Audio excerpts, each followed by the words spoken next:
బాగా తన వీడియోస్‌తో తను పట్టే పచ్చడి ఎలా పడుతుంది అనే దాంతో వైరల్ అయింది. అప్పుడు ఆ అమ్మాయి పైన ట్రోల్స్ వస్తూ ఉంటే నెటిజన్స్ అంతా కూడా ఆమెకు సపోర్ట్‌గా నిలబడ్డారు. అయితే ఈ మధ్య కాలంలో ఏంటి అంటే ఆమె పచ్చళ్ళు కొనటానికి ఎవరైతే కస్టమర్స్ ఉంటారో వాళ్ళతో మాట్లాడే మాటలు ఎంత దీనంగా, ఎంతటి దీనంగా ఉన్నాయో అంటే చాలా చాలా అసభ్యకరంగా ఉన్నాయి. అరే కొడక రివ్యూస్ చూసినోడు గడివి మరి ఎందుకు మెసేజ్ చేసావురా? ఒసే పిచ్చి మొహం దానా, ఈ తక్కువ ప్రైస్ ని కూడా నువ్వు భరించలేను, high cost, too much cost, expensive అంటున్నావు అంటే నీ దరిద్రం ఏ రేంజ్ లో ఉందో నేను అర్థం చేసుకోగలను. నా మాటిని 4 ఇళ్లలో చూసుకుని పాసి పని చేసుకుని బతుక్కో.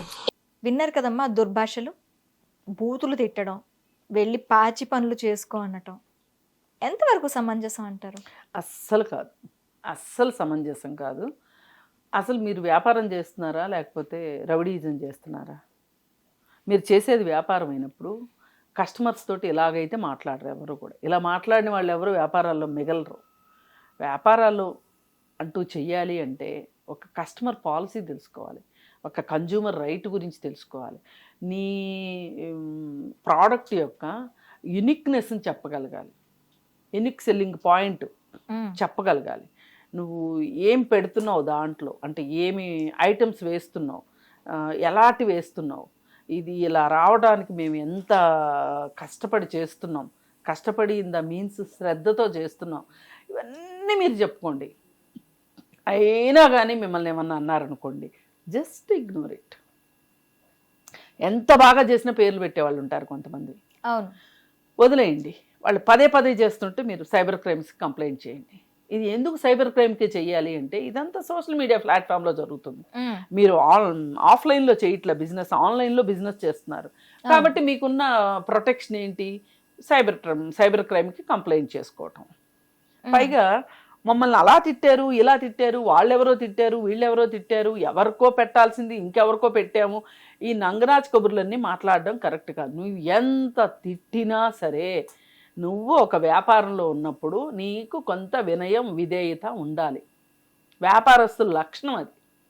కస్టమర్కి రైట్ ఉంటుంది, నేను డబ్బు పెడుతున్నా, ఈ డబ్బుకి సరిపడా నాకు వస్తుందా రాదా అనే ఒక ఆతృత, ఆందోళన కస్టమర్కి ఉండటంలో సహజం. ఒక కిలో పచ్చడి 2400 రూపాయలు పెట్టి కొంటున్నారు అంటే 2400 అంటే ఏమైనా చెట్లకు కాస్తున్నాయా, ఊరికే వస్తున్నాయా? అసలు ఈ మధ్యకాలంలో డబ్బులకు విలువ కూడా లేకుండా అయిపోయింది. ఈ కొనేవాళ్ళు అలాగే ఉన్నారు, రేట్లు పెట్టేవాళ్ళు అలాగే పెడుతున్నారు. అంటే ఇంతకు ముందు డబ్బు నోట్ల రూపాయన ఉండేది, ఇచ్చేటప్పుడు అమ్మో ఇస్తున్నాము అనే ఒక ఇది, తీసుకుంటున్నామనే ఒక ఆశ్చర్యం మనకి ఉండేది. కాకపోతే ఇప్పుడు డిజిటలైజేషన్, ఆ నెంబర్లో ఉండటం, దాని వాల్యూ ఎవరికి తెలియట్లేదమ్మా. అది ఎవరికి వాళ్ళకి ఏమనిపిస్తుందంటే, నేను ఎలా అయినా డబ్బులు సంపాదిస్తా, నేను ఎట్లాగైనా ఖర్చు పెడతా, నేను ఎట్లా అయినా ఖర్చు పెట్టడం కోసం నేను ఎలాగైనా సంపాదిస్తా అనే ధోరణి పెరిగిపోయి మనుషుల్లో డబ్బుకి వీళ్ళకి విలువ ఉండట్లేదు. అథవా ఏదన్నా విలువ ఉండి మాట్లాడితే అవతల వైపు నుంచి సరైన రెస్పాన్స్ రావట్లేదు. ఇప్పుడు ఈరోజు మనము రోడ్డు పక్కన ఒక అనాగరికురాలు దగ్గర కూరగాయలు కొనేటప్పుడు కూడా మనం ఒక నాగరికత ఎక్స్పెక్ట్ చేస్తున్నాం. వాళ్ళు శుభ్రంగా రోడ్డు మీద పెట్టుకుని అమ్మేవాళ్ళు చాలా అమ్మ అని చెప్పి మాట్లాడి చేస్తారు. ఇంకా అది ఇది కాదు అంటే మనం వాళ్ళని ఏమన్నా అంటామేమో కానీ వాళ్ళు మన అనరు. అలాంటిది మీరు ఈరోజు వచ్చేసేసి ఒక కస్టమర్ని నా దగ్గర కొనగలేకపోతే నువ్వు 4 ఇళ్లలో పాచి పనులు చేసుకో అని మాట్లాడే ధైర్యం, ధీమా ఎక్కడి నుంచి వచ్చినాయి అసలు? అలాగే ఇంకొకరితోటి నీ గర్ల్ ఫ్రెండ్ గర్ల్ ఫ్రెండ్ లేచిపోద్ది కాదు, నీతో ఏ అమ్మాయి ఉండదు, ₹1 ఖర్చు పెట్టినటోడివి, ఇంత ఈ పచ్చడే కొనలటోడివి, నువ్వు ఇంకా ఆమెను ఎట్లా పోషిస్తావు, ఎట్లా చూసుకుంటావు, నీకు వేస్ట్, నువ్వు వేస్ట్ గడివి అన్నట్టు మాట్లాడి నువ్వు ఒకవేళ పెళ్లి చేసుకున్నా అది విడిచిపెట్టిపోద్ది, ఎవరితోనే లేచిపోద్ది. అసలు ఇప్పుడు నువ్వు ఎవరెవరు ఎంతమందిని డ్యామేజ్ చేసావో, మళ్ళీ పైగా వాళ్ళ అమ్మని తిట్టింది ఫిల్తీ లాంగ్వేజ్లో, అన్పార్లమెంటరీ లాంగ్వేజ్లో వాళ్ళ అమ్మని కూడా తిట్టింది. అసలు నీకెవరు రైట్ ఇచ్చారు? మీ ఇద్దరు మాట్లాడుకుంటున్నప్పుడు వాళ్ళమ్మ నిన్ను, వాళ్ళ గర్ల్ ఫ్రెండ్ని, కాబోయే భార్యని అనే రైట్ నీకెక్కడుంది? ఇప్పుడు వాళ్ళ సిస్టర్ వచ్చేసేసి జోలపాట పాడుతుంది, అంటే ఇది పిరగిలి జోలపాడినట్టు. ఏం చెప్తుంది అనే నేను కాదు కదా అన్నది, నా ఫోటో ఎందుకు వేస్తున్నారు అని అడుగుతుంది. నిన్నటిదాకా మీ ముగ్గురు కదూ, మీ ముగ్గురేగా ఏ వీడియోలో కనిపించిన మీ ముగ్గురే కనిపించారుగా. ఇవాళ ఇప్పుడు వచ్చిన డబ్బులు కూడా మీ ముగ్గురు పంచుకుని ఉంటారుగా. ఇవాళ సడన్ గా నాకేంటి సంబంధం అంటావేంటి నువ్వు? అంటే అంత బాగుంటేనేమో నీకు నాకేంటి సంబంధం అనడంతో కాదు, సమర్థించటం ఏంటి అంటే ఏ సిచ్యువేషన్ లో అలా తిట్టిందో మీరు గుర్తించండి. మీరు గుర్తించండి, ఏ సిచ్యువేషన్ లో తిట్టేయచ్చా? ఏ సిచ్యువేషన్ లో తిట్టకూడదు. నాకు బిజినెస్ తెలుసు ఎంతో కొంత. ఒక్కొక్కసారి ఒక్కొక్క కస్టమర్ మాట్లాడే మాటలకి, వాళ్ళు మన మీద పెట్టుకునే ఎక్స్పెక్టేషన్స్కి, వాళ్ళ డిమాండ్స్కి నరాలు తెగిపోతాయి మనకి. అయినా స్టేబుల్గా ఉండాలి. మనం అలా ఉంటేనే మనకు కస్టమర్ నిలబడతారు. క్లయింట్ బేస్ చాలా ఇంపార్టెంట్. దేనికైనా క్లయింట్ బేస్ చాలా ఇంపార్టెంట్. అట్లాంటి క్లయింట్ బేస్ని నువ్వు ఇవాళ ఒక రకంగా దూరం చేసుకున్నట్లు. అయితే ఆ పికిల్స్ రేట్స్ ఒకసారి చెప్తాను చూడండి అమ్మా. 1/2 kg చికెన్ బోన్లెస్ అయితే 530, 1/2 kg బోన్స్తో అయితే 530, బోన్లెస్ అయితే 750. 1/2 kg చికెన్ తొక్కు మీరు ఎప్పుడైనా విన్నారా? ఏమోనండి, 1000 రూపాయలు. విచిత్రమైన చెప్తున్నారు. 1/2 kg గోంగూర చికెన్ 900, 10 రూపాయల కట్టతో పెట్టే ఇది 900. 1/2 kg mango chicken 950, 1/2 kg regular prawns 1000, 1/2 kg గోంగూర prawns 1200, 1/2 kg mango prawns 1250, 1/2 kg fish boneless 1300, 1/2 kg mutton with bones 1200, 1/2 kg boneless mutton 1420, 1/2 kg గోంగూర మటన్ 1560, మ్యాంగో మటన్ 1/2 kg అయితే 1660. మీరు అన్ని 1/2 kgలు చెప్తున్నారు. అవును, మీరు కేజీల్లో చెప్పండి, గుండెలు పగులుతాయి. అసలు ఇన్నాళ్ళు ఈ జనాలు ఎట్లా కొన్నారో నాకు అర్థం కావట్లా. ఇంత రేట్లు పెట్టి ఇప్పుడు ఇదే చికెన్ రేట్లను మనం మాట్లాడుకోవడం కాదు, ఆమెకు ఫోన్ చేసి ఇంత రేట్ అమ్మా అని అడిగినందుకే పాపం వాళ్ళిద్దరిని వాయించి పారేసింది. నేను అడుగుతున్నాను, ఈ రేట్లు యాజ్ ఏ కస్టమర్ గా 1300 1/2 kg chicken mutton with bones తో అని చెప్పింది. 1.5 కిలో మటన్ బయట వస్తుంది. 1.5 కిలో మటన్ వెళ్ళి మనం బయట కొనుక్కోవచ్చు 1300 పెట్టి కొనుక్కోవచ్చు. 1/2 kg మటన్ తెచ్చుకొని పచ్చడి పెట్టుకోవడం కూడా పెద్ద కష్టమేమి కాదు. అదేమి రాకెట్ సైన్స్ అంతకంటే కాదు. పైగా అసలు నా దృష్టిలో కస్టమర్ టేస్ట్ను కూడా, అండ్ ఎందుకు మనం ఈ టేస్ట్లోకి వెళ్తున్నాం అనేది కూడా ఆలోచించుకోవాలి. అది డిఫరెంట్ సబ్జెక్ట్ అనుకోండి. ప్రస్తుతానికి మట్టుకు వాళ్ళ అక్క ఈ విధంగా సమర్థించుకోవటం చూస్తే ఇంకొంచెం బీపీ పెరుగుతుంది జనాలకి. ఎవ్వరూ ఇప్పుడు అసలు అవునా పాపం వీళ్ళ మీద ఇట్లా నెగిటివ్ కామెంట్స్ పెట్టారా, వీళ్ళు ఇంత బాధపడ్డారని ఎవ్వరు అనుకోవట్లే. అవును, అనుకోవాల్సిన అవసరం కూడా లేదు. ఇప్పుడు ఇంకొక ఆమె వచ్చింది, ఆమె వచ్చి ఎవరికో పెట్టాల్సిన మూడో పాప వచ్చి ఎవరికో పెట్టాల్సిన మెసేజ్ ఎవరికో పెట్టారు, పొరపాటు అయిపోయింది, అది ఇదని ఎవరికైనా ఎలా ఎవరికైనా పెట్టకూడదు. నిన్నెంత విసిగించినా పెట్టకూడదు. నువ్వు చేయాల్సింది ఏంటి? ఇప్పుడు అక్క ఏమంటుంది, సరే మేము అన్నాం అంటున్నారు, మమ్మల్ని అన్నవాళ్ళు ఒకటే కదా, అందరూ ఒకే పని చేస్తే ఇంకేంటి అని మాట్లాడుతుంది. ఇన్ని మాటలు అనవసరం, ఇన్ని కాదు. మీరు ఏ కష్టం లేకుండా, ఒక మార్కెటింగ్ లేదు, ఒక అడ్వర్టైజ్మెంట్ లేదు, ఒక ఆఫీస్ లేదు, ఒక జిఎస్టీ లేదు, ఏమీ లేదు. జిఎస్టీ కూడా వీళ్ళకి కట్టాలి, మనం వీళ్ళకి కట్టాం. వాళ్ళు కడతారో లేదో ఎవరికి తెలియదు. సరే ఏది ఏమైనా సరే మీరు ఏ కష్టం లేకోకుండా ఈ మాదిరి డబ్బులు సంపాదించడానికి అలవాటు పడి మీకు ఆ డబ్బులు విలువ, ఆ బిజినెస్ విలువ మీకు తెలియట్లా. ఏదో సామెత ఉంది, తినమరిగిన కోడి ఇల్లెక్కి కూసిందని. అట్లుంది వీళ్ళ పరిస్థితి. వీళ్ళు ఇంత అంటే ఏ కష్టం లేకుండా వచ్చింది కాబట్టి దాని విలువ తెలియక ఆ బిజినెస్ని అంటే ఏదో అంటారే తినే కంచంలో చేయగడుకున్నట్టు చేసుకున్నారు వీళ్ళు ముగ్గురు కూడా. పైగా వీళ్ళు పెట్టిన వీడియోలు మాంసం కడగటం కావచ్చు, రొయ్యలు శుభ్రం చేయటం కావచ్చు, చేపలు శుభ్రం చేయటం కావచ్చు, అది చాలా లెబోరియస్ జాబు, కష్టమైన జాబు, నేను కాదనట్లా. ఆ కష్టాలన్నీ ఎవరు పడుతున్నారో మనకు తెలియదు. వీళ్ళైతే ఈ మేకప్లు వేసుకుని ఈ ఈ డ్రెస్సింగ్ విధానంతో ఆ పనులన్నీ చేయలేరు. వీళ్ళు చేస్తారని నేనైతే అనుకోను. అయితే వీళ్ళు ఈ చిన్న చిన్న బట్టలు వేసుకుని డాన్సులు వేసి, అలాగే మేకప్లు వేసుకుని, పైన జస్ట్ సీజనింగ్ చేసి,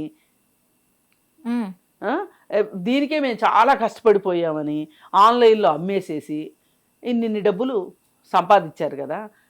అసలు ఇప్పటి వరకు కొనేవాడికి తప్పితే మామూలు వాళ్ళు ఎవరో పెద్ద పట్టించుకుని ఉంటారు ఈ రేట్లు. నాకైతే అసలు ఇలాంటి అలేఖ్య చిట్టి పికిల్స్ ఉన్నాయని కూడా నాకు తెలీదు. ఓకే, నాకు అసలు తెలీదు. ఇప్పుడు ఈ విషయం వచ్చిన తర్వాత అసలు ఏమేం జరిగింది ఏంటి ఇవన్నీ చూస్తే నాకైతే గుండె పగిలినంత పని అయింది. 2400 అంటే ఒక కిలో పచ్చడి, 2800 అంటే ఒక చిన్నపాటి సంసారానికి కిరాణా వస్తుంది నెలకి. అవును. మరి ఏ ధైర్యంతో కొనేవాళ్ళైనా కొంటున్నారో నాకు అర్థం కావట్లేదు. ఏది ఏమైనప్పటికీ ఇలాంటి కస్టమర్ బేస్ని పోగొట్టుకోవటం, కస్టమర్ ఈజ్ అవర్ గాడ్ అనే ఒక మాట ఉంది మనకి. కస్టమర్ పాలసీ అనేది ఒకటి మహాత్మా గాంధీ డిజైన్ చేశారు. ఆ కస్టమర్ పాలసీని ఏ బిజినెస్ చేసేవాళ్ళైనా ఒక్కసారి చదువుకోవాలి. అసలు టాటాస్ అనేవాళ్ళు ఒక కస్టమర్ బేస్ని ఎట్లా తెచ్చుకున్నారు, ఎట్లా నిలబెట్టుకున్నారు, కస్టమర్ తోటి వాళ్ళు ఏ విధంగా మాట్లాడేవాళ్ళు, ఎలా వాళ్ళ ఎంప్లాయీస్ అంటే ఒక ప్రత్యేకమైన సెటప్ ఉండేది వాళ్ళకి. ఒక రకమైన యూనిఫామ్గా వాళ్ళు ఉండేవాళ్ళు కస్టమర్ తోటి మాట్లాడటానికి. అలాంటి వాళ్ళు కావచ్చు, లేకపోతే మనం విదేశాల్లో కొంతమంది కొన్ని ఆ ప్రోడక్ట్స్ని వాళ్ళు అమ్మేటప్పుడు వాళ్ళకు ఉండే ఆ ఆదుర్ద, తపన, ఇది కష్టపడిన వాళ్ళకే తెలుస్తుంది. వీళ్ళకి ఏమి తెలియకోకుండా వచ్చేసరికి వీళ్ళు ఈ విధంగా మాట్లాడుతున్నారు. ఫస్ట్ ఎవరైనా బిజినెస్ స్టార్ట్ చేయాలి అనుకుంటే మీరు నేర్చుకోవాల్సింది ఏంటి అంటే hard work, unique selling points, అలాగే వినయము, విధేయత, సంస్కృతి, సంస్కారం అంటారు చూసారా, అవి ఇప్పుడు నేను మాట్లాడిన ఏవీ లేవు వీళ్ళ దగ్గర. అవి ఏమన్నా ఉండుంటే వీళ్ళు ఇలాంటి సమాధానాలు ఇచ్చేవాళ్ళు కాదు. అసలు వినయం, ఎంత వినయం ఉండాలండి. ఇప్పుడు మనమే ఉన్నామండి, మనకి ఇష్టం వచ్చింది మాట్లాడి వీడియో పెట్టేసి చూస్తారా చస్తారంటే ఎవరన్నా చూస్తారా? చూడరు. అయితే ఒకటమ్మా, నాకు ఇంకొక డౌట్, ఈ నాన్ వెజ్ పికిల్స్ ఎంతవరకు హెల్త్కి మంచిది అంటారు? ఇది అసలు మాట్లాడుకోవాల్సిన సబ్జెక్ట్ ఇదండి. నేను డే 1 నుంచి నాన్ వెజ్ పికిల్స్, నేను నాన్ వెజ్ తినను యాక్చువల్లీ. ఆ చేసే విధానము అది చూసిన తర్వాత నాకు ఎందుకో అది కరెక్ట్ ప్రాసెస్ కాదు అనిపిస్తుంది. ఎందుకు కరెక్ట్ ప్రాసెస్ కాదంటే, ఈ నాన్ వెజ్ని ఒక పచ్చడిగా చెయ్యాలి అంటే దానిలో ఉన్న వాటర్ కంటెంట్ మొత్తాన్ని తీసేయాలి. అవును. తీసేయాలంటే ఏం చేయాలంటే ఆయిల్లో ఫ్రై చేయాలి. ఆయిల్లో ఫ్రై చేసి చేసి చేసి చేసి ఇంకా దాంట్లో అసలు వాటర్ కంటెంట్ లేదు అనేంత వరకు వేయించాలి. వాటిని వేయించిన తర్వాత ఈ మసాలాలన్నీ అందులో వేసి, కారము, ధనియాల పొడి, ఇట్లా రకరకాల దినుసులన్నీ, మసాలా దినుసులన్నీ వేసి మళ్ళీ నూనె వేసి నిల్వ చేయాలి ఆ పచ్చడిని. ఇది మామూలుగా గ్యాస్ట్రోఎంట్రాలజిస్టులు కానీ ఇవాళ డైటీషియన్స్ కానీ మనకేం చెప్తున్నారు అంటే, వేపుడు చేసిన దాన్ని ఇంకొకసారి ఓవెన్లో పెట్టడం కూడా కరెక్ట్ కాదు అని చెప్తున్నారు. అవును. మనం ఇంట్లో చేసుకునే చికెన్ను ఫ్రై చేసుకుంటే, ఏదైనా సరే ఫ్రై చేసుకుంటే దాన్ని ఇంకొకసారి చేసిన తర్వాత మళ్ళీ తీసుకెళ్ళి దాన్ని మనం ఫ్రిడ్జ్లో పెడతాం. ఫ్రిడ్జ్లోంచి బయటకు తీసుకొని వచ్చి దాన్ని ఓవెన్లో పెట్టి తినడం కూడా కరెక్ట్ కాదంటున్నారు. మరి అలాంటప్పుడు ఈ పచ్చడిని ఇలా పట్టి నిల్వ ఉంచి తినడం ఎంతవరకు కరెక్టు? ఇది నాకున్న పరిమిత జ్ఞానంలో ఖచ్చితంగా క్యాన్సర్ అందరికీ రావాలని లేదు, కానీ క్యాన్సర్ వచ్చేదానికి ఇది ఒక కారణం అయితే మట్టు ఖచ్చితంగా అవుతుంది. First health point. రెండోది, నాన్ వెజ్ అనేది ఎప్పుడైనా సరే బయట హోటల్స్లో కానీ ఫంక్షన్స్లో కానీ తినడం కరెక్ట్ కాదు. అది కూడా హెల్త్ రీత్యా శుభ్రంగా కడగాలి. మన ఇంట్లో 1 కిలో చికెన్ని నేను వండుతాను కాబట్టి నాకు తెలుసు, కిలో చికెన్ కడగడానికి నాకు ఎంత టైం పడుతుందో తెలుసు. అలాంటిది కిలోలు కిలోలు చికెన్ వీళ్ళు ఎట్లా కడుగుతారు, ఎట్లా శుభ్రం చేస్తారు, దాన్ని ఈ పాయింట్ బేస్ చేసుకొని నేను బయట నాన్ వెజ్ తిన్నాను. ఎస్, నేను అదే చెప్తున్నా. పైగా ఈ జింజర్ గార్లిక్ పేస్ట్లు డబ్బాలు కొనుక్కొచ్చి వేస్తారు. అలాగే అవి నిల్వ ఉండడానికి దాంట్లో కెమికల్స్ వాడతారు. పైగా మన ఇంట్లో కూడా, మన ఇంట్లోనే మనం తయారు చేసుకున్న అల్లం వెల్లుల్లి పేస్ట్ ఫ్రిడ్జ్లో పెట్టడమే కరెక్ట్ కాదని చెప్తున్నారు ఇప్పుడు. అవును. అట్లాంటిది మనం అవన్నీ వేసిన పచ్చడి తీసుకుని వచ్చి మనం కొనుక్కొచ్చుకుని మన ఇంట్లో పెట్టడం సంగతి పక్కన పెట్టండి, కొనుక్కొచ్చుకొని తినడం ఎంతవరకు కరెక్టు. ఇది శుభ్రం గురించి మాట్లాడుతున్నా, ఆరోగ్యము శుభ్రము. ఇక ఆ తర్వాత మూడోది డబ్బులు. ఇవాళ 2,800 రూపాయలు పెట్టి 1 కిలో పచ్చడి కొనుక్కోగలిగిన పరిస్థితిలో ఇవాళ ఉన్నామా? అది ఆన్లైన్లో తెప్పించుకొని. అంటే మనం ఎక్కడో తెలియకుండా 2,800 కేజీ ప్యాకింగ్ కి డబ్బులు, దానిపైన జిఎస్టి దగ్గర 3,300 3,400 kilo chicken, kilo pickle mutton. అది మళ్ళీ మన ఇంటికి వచ్చేసరికి పోస్టేజ్ ఛార్జీలు అదనం అంటారు. ఇవన్నీ అయ్యేసరికి మనకు అంత అవుతుంది కదా. ఈ డబ్బులతోటి మనము నెలంతా నాన్ వెజ్ తినొచ్చు. అవును, ఈజీగా నాన్ వెజ్ తినొచ్చు. ఇప్పుడు మనకి మన సిస్టంలో ఊరగాయలంటే ఏమేంటో ఉన్నాయి మనకి. ఆ ఊరగాయలు మనం మామూలుగా పెట్టుకుంటాము. అలాగే మాంసాలు, చికెన్లు ఇవి ఎలా తినాలో మనకి మన అమ్మమ్మలు, తాతయ్యలు, నాయనమ్మలు ఎలా తిన్నారో మనం చూసుకుంటూ వచ్చాము. అలా తినడే మంచిది. ఈరోజు అండి రుజిత జవేకర్ అని చెప్పి బాంబేలో ఉంటారు ఆవిడ. మోస్ట్ ప్రామినెంట్ డైటీషియన్ ఆవిడ. ఆవిడ ఇప్పుడు అనిల్ అంబానీ, ముఖేష్ అంబానీ చిన్న కొడుకు, అతనికి ఆమె డైటీషియన్. ఒకప్పుడు డైటీషియన్, ఎక్సర్సైజు డైటీషియన్ చేసి ఆవిడ అప్పుడు అబ్బాయి చాలా తగ్గాడు ఒకసారి. ఎందుకు తగ్గాడు అంటే ఆమె చెప్పిన ఫుడ్ ఫాలో అయ్యి, చాలామంది సినిమా యాక్టర్లకు కూడా చెప్తారు ఆవిడ. అయితే చేశారు ఆవిడ. కానీ అతనికి ఉన్న హార్మోనల్ ఇష్యూస్ వల్ల మళ్ళీ లావ్ అయిపోయాడు. అది వేరే విషయం. అంటే 200 కిలోలు ఉన్న మనిషిని 100 కిలోలకి, 90 కిలోలకి, 80 కిలోలకి తీసుకొచ్చింది అంటే ఆవిడ ఎంత మంచి డైటీషియన్ అయ్యి ఉంటుంది. ఆవిడ ఏం చెప్తారో తెలుసా అండి? మీ అమ్మమ్మ, మీ అమ్మ, దాదీలు వాళ్ళు ఏం తిన్నారో మీరు అవి తినండి అని చెప్తుంది. అవును. ఆవిడ ఆఖరికి ఇప్పుడు చెప్పే దంపుడు బియ్యాలు, ఈ గ్రీన్ టీలు అవి కూడా తినొద్దని చెప్తుంది. మీరు కారం వేసుకుంటారా, మీ ఇంట్లో ఎలా తిని పెరిగారు మీరు, అది ఫాలో అవ్వండి. నెయ్యి వేసుకునే ఫ్యామిలీయా, నెయ్యి వేసుకోండి. నాన్ వెజ్ తినే ఫ్యామిలీయా, నాన్ వెజే తినండి. వెజిటేరియన్ వాళ్ళు ఏవైనా డెఫిషియన్సీ వస్తే ఏదైనా సప్లిమెంట్లు తీసుకునే బదులు దానిలో కూడా మీరు ఆహార పదార్థాలని తినండి అని చెప్తుంది. అంటే దీని అర్థం ఆవిడకి ఏమి తెలియక కాదు. ఇప్పుడు ఇక్కడున్న అంటే మన వాళ్ళకి ఎప్పుడు కూడా బయట వాళ్ళు నచ్చుతారు కాబట్టి నేను ఆవిడ ఎగ్జాంపుల్ చెప్పాను. లోకల్ వాళ్ళు కూడా చాలామంది మనకు డైటీషియన్లు చెప్పేది ఏంటంటే ప్రతి 10 కిలోమీటర్లకి ఆహార వ్యవహారాల్లో తేడాలు ఉంటాయి. ఓకే. తిండి పదార్థాల్లో ఇప్పుడు ఒక ఊర్లో వరి తింటున్నారు అనుకోండి, ఒక 10 కిలోమీటర్ల తర్వాత జొన్నలు, రాగులు ఏవో తింటారు. ఇంకొంచెం ముందుకెళ్ళాక మళ్ళీ వరి తినే వాళ్ళు ఉండొచ్చు. అంటే అట్లా మారిపోతుంటాయి.